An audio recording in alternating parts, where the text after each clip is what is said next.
اور خدا کے سوا جو تمہارے مددگار ہوں ان کو بھی بلا لو اگر تم سچے ہو۔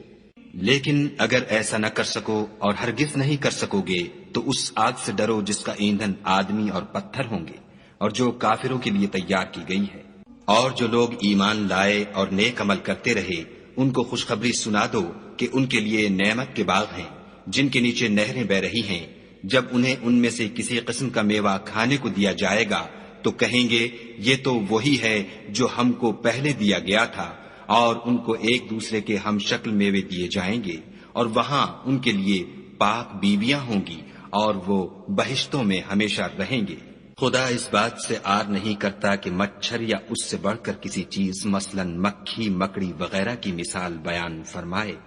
جو مومن ہیں وہ یقین کرتے ہیں کہ وہ ان کے پروردگار کی طرف سے سچ ہے، اور جو کافر ہیں وہ کہتے ہیں کہ اس مثال سے خدا کی مراد ہی کیا ہے۔ اس سے خدا بہتوں کو گمراہ کرتا ہے اور بہتوں کو ہدایت بخشتا ہے، اور گمراہ بھی کرتا ہے تو نافرمانوں ہی کو۔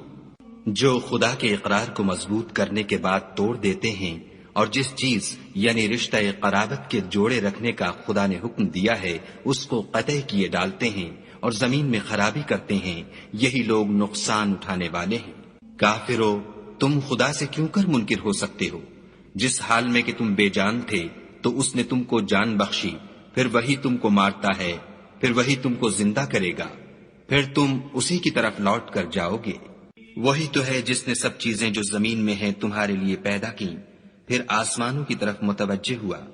تو ان کو ٹھیک ساتھ آسمان بنا دیا،